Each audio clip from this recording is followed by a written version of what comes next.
Greetings. Today I want to discuss the arrest of Pavel Durov, especially from the perspective of objectivism, or at least from the perspective of reason.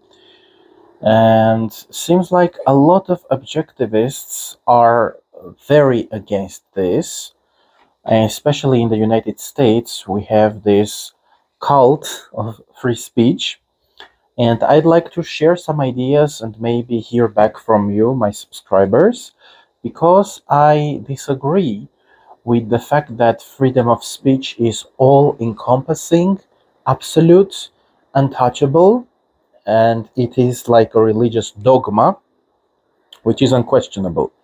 I mean, I am for freedom of speech, but I think it has or it should have specific limits and a very specific definition. So first I'll just philosophize a bit, and this will help me make my point clearer. So whatever we have on this planet, in this universe, in this reality, has some limits, has clear boundaries. For instance, this cup is perfectly functional only because it has clear boundaries. It has, the body, let's call it the body. It has the bottom part. It has the top part, which is open. Imagine if I cut it in half and one part wouldn't exist. So imagine if this cup were without one side, one part, or without the bottom. I'd say, oh, this is a perfect cup or divine, endless cup. It wouldn't function, right?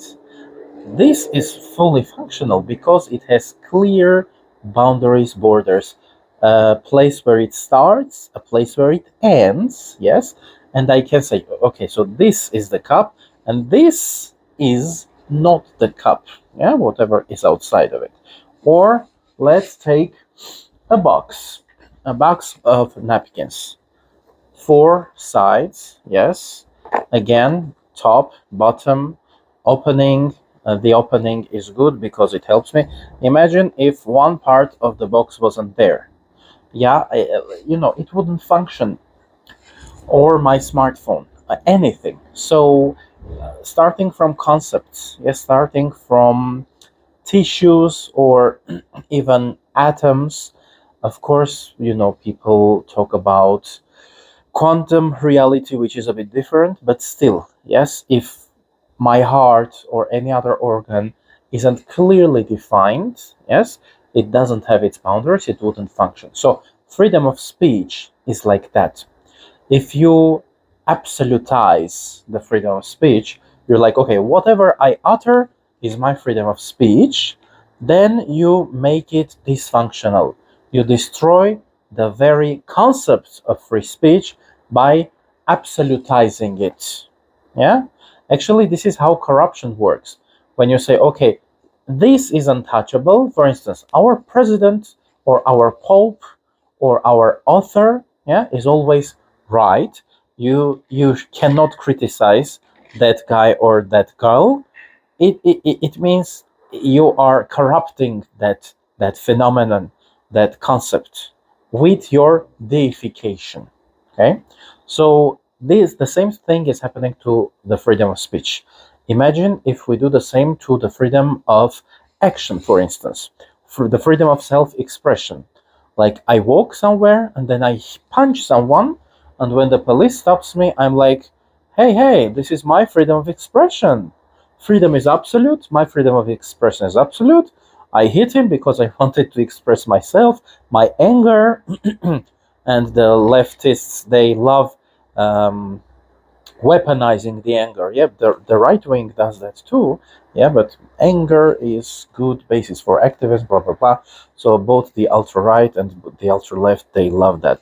And of course, that would lead to a lot of crime, to a lot of anarchy, and things wouldn't work out well. Yes, if the freedom of self-expression was dogmatized. Yeah.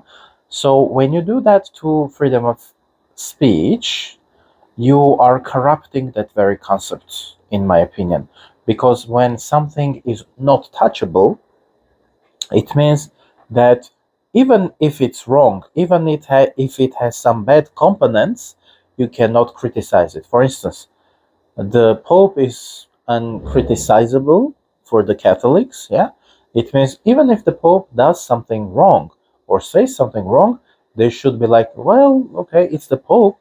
He is never wrong, and bad things can come from that. Yes, it's called corruption. When things get rotten, they get corrupt. So I think we should differentiate between two concepts: freedom of speech and hate speech. And I think, even from the perspective of reason and objectivism, I feel like that hate speech is just another form of crime which should be persecuted. Just like in Objectivism, when you watch the interviews of Ayn Rand, she says that the government should have three main components: the police to defend the citizens internally from other bad citizens, yeah, the army to defend the society as a whole from the external threats, and the court to defend the citizen from the government and from other unjust citizens. So we have those three systems, and it is those systems defend the person not only physically. For instance, the police, the court, when there is blackmail, there are threats that might be very real. The author of the threats might be a psychopath, for instance. In those cases, again, the law works and those institutions function, and the citizen can be defended and protected. Yeah. So hate speech, I think, is just another form of crime, and people should be defended against hate speech. And it's a matter of definitions, of course. What is freedom of speech? What is hate speech? So I think hate speech, at least one component of hate speech, is calls to violence. For instance, when someone calls to violence against another person or a group of persons, that is clearly hate speech. For instance, if a pro-Palestinian person says all the Jews must be exterminated, or the whole of Israel, the state of Israel, should be destroyed, that's hate speech, because it's a call to genocide in action. Yeah? Practically, that's what it means. Or the real example of Donald Trump. He said to his followers, go there, yes, and do that. This might be a little more ambiguous, maybe unclear, because I think Donald Trump didn't literally say, go and attack that building. Maybe he didn't use that formulation. And we may have such cases where investigation needs to be done. Maybe the jury might consider the case, but when your speech harms, like it really harms, then it is like you're committing a crime through your speech. And I live in a country, in the Republic of Armenia, where we regularly have people who are bullied, and some of them choose to commit suicide because it all starts with hate speech. There was this young gay person, I think it happened last year or maybe the beginning of this year.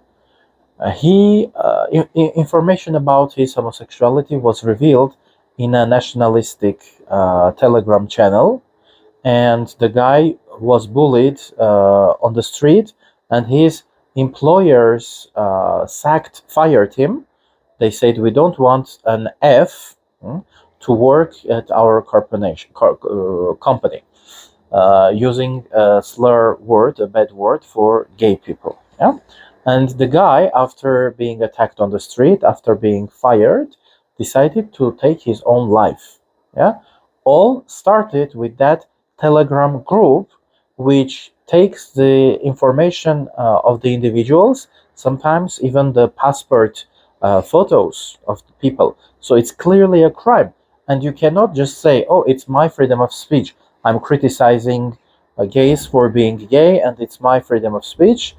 Well, if it's not just criticism, it's also the intention, yeah, is to generate hate and generate hateful actions against those people, then those actions, like those posts, should be criminalized as well. So that's my belief, but I think there are lots of objectivists and people who worship the concept of freedom of speech. So maybe we could have a debate like via Zoom, and I can air it on YouTube. If someone is interested, feel free.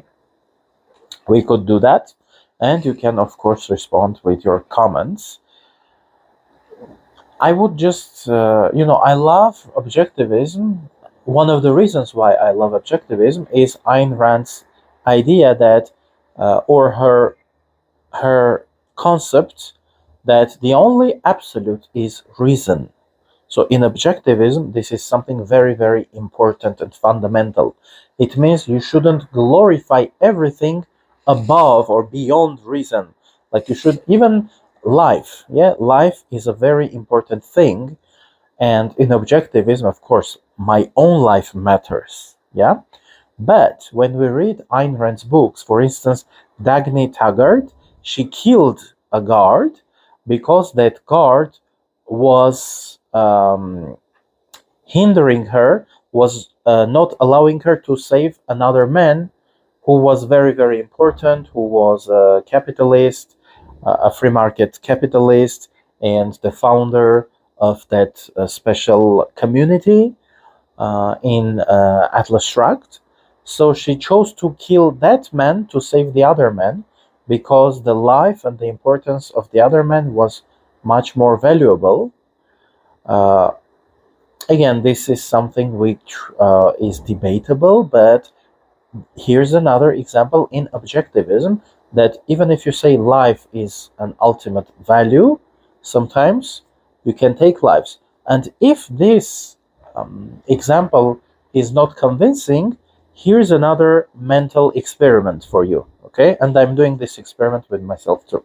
Suppose you are at a restaurant and all the people you love are there with you. It's your birthday or something, you're having a good time, and then someone enters and you know, or someone tells you that this is a terrorist, and within like 10 seconds is going to shout that famous phrase about their God, yeah, God is great in Arabic, and he's going to destroy the whole place, kill everyone, including himself.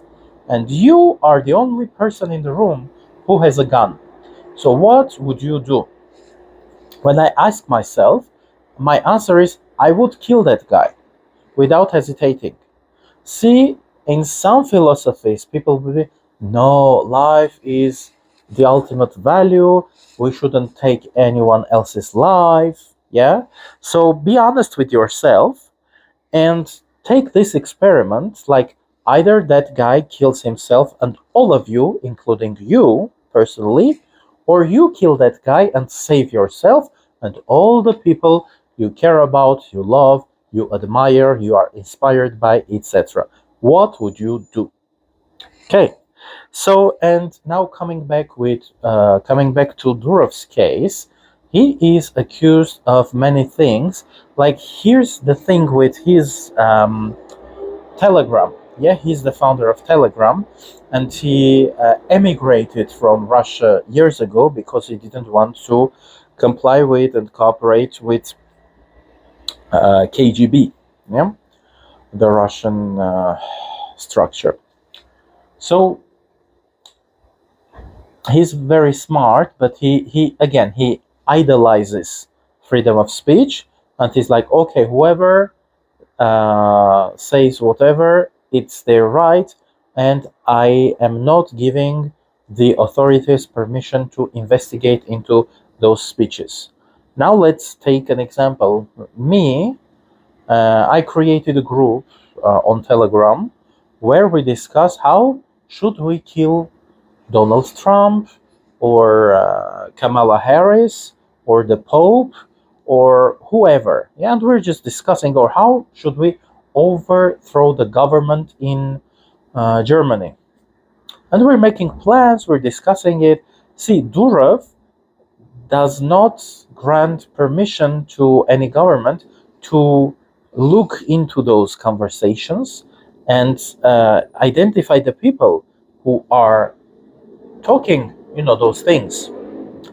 And it means that Telegram is also very useful not only for law abiding, responsible, conscious, rational citizens, but also terrorists, criminals.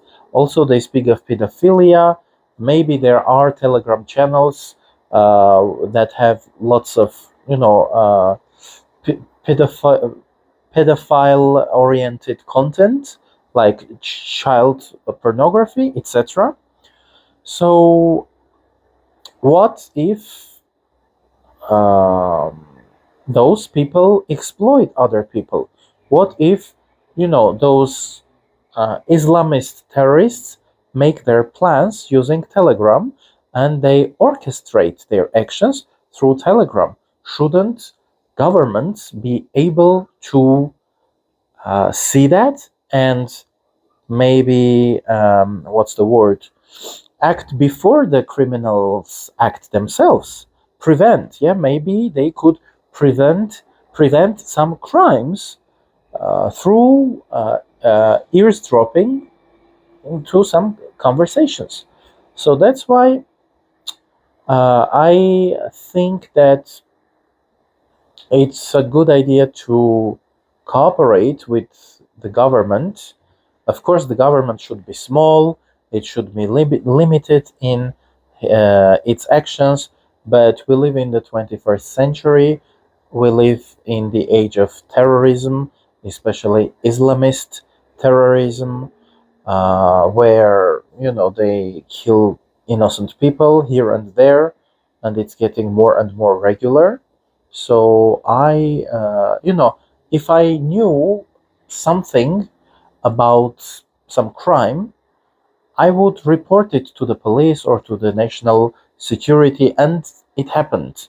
Like here in Armenia, we had a coup. There, some people tried to organize coup, like to overthrow the government and harm some people, and the state buildings were attacked in 2020 on November 9, 2020. So one of the guys was identified by my neighbors, by a neighbor of mine, and then I sent all the information about that guy to the National Security Office here in Armenia.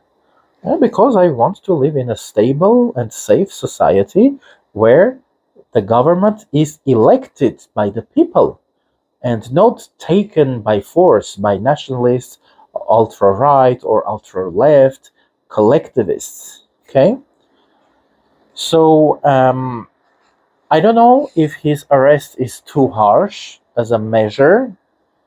On that, I don't have a strong opinion yet. And some people say that, well, maybe they could just ban Telegram in the European Union. That's another option. Maybe if that was possible, maybe that would make sense. And that would mean that Telegram wouldn't function on the territory of the European Union, for instance. But the thing is, we all have, or most of us, know what VPNs are and how to use one. Yeah, I used to work as an English teacher in China, and I used my VPN every day to have my access to Facebook, YouTube, and a lot of other websites.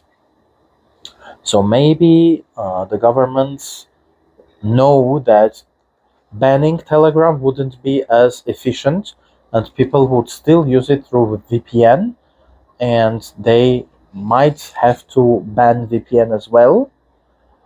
and maybe they just understand that it's beyond their capacities.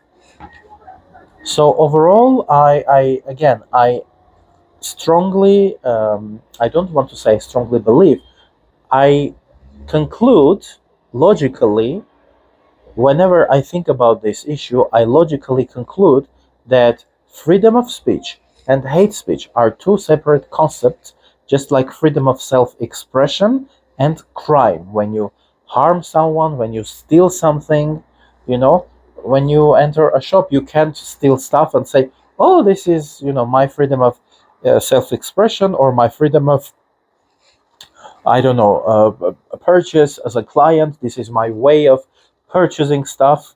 It doesn't work like that. So if you remove the limits from any concept, it's like removing the bottom of this bottle or the side of the bottle. The water wouldn't stay inside. The water would just, vanish, and the bottle would be destroyed. Okay, you would destroy the bottle um, by idolizing the bottle and by saying that this bottle is absolute. It has no boundaries, it has no borders. This is what the cult of freedom of speech is doing to real free speech. You idolize it and you allow the criminals to use it for their own sake, yeah, and things get, I don't know, out of hand, and a lot of people suffer. Now I'm trying to contradict myself, not even contradict, or I'm trying to give a counter argument. I'm like, okay, some people use the same knife for killing other people, and we have cooks who use the knife in a reasonable way for cutting the cake or whatever. Does it mean we should ban the knife, all the knives? No, it doesn't. And that's why it's important to also study and understand the motivation of the individual, and the intent of the individual. If the person intends to harm, if you see that he has a knife, not in the kitchen, but in a public area where you have some holidays, and if you study the subject, like, okay, it's maybe a man, he seems to be maybe religious, based on his facial, like on his beard, for instance. Yeah, in some religions you are not allowed to shave your beard. Yeah, and very religious people don't do that. So it's a clear sign of religiosity, and we know that terrorism is linked to religiosity. Yeah, and to one specific religion in this context, right? So if you consider all the contexts, and you understand the intent, or you have doubts on the intent of the person, then you should go after that person. So it's not about the knife itself, yes? It's not about limiting the freedom of speech itself. It's about understanding who is using that freedom of speech. For what purpose? Yeah? What is he or she trying to achieve, or they are trying to achieve? Yeah? So that's it. This video is already pretty long. Wow, 23 minutes long. Maybe I'll just cut it into pieces, or I don't know. So yeah, I'll be happy to hear back from you. Have a good one. See you.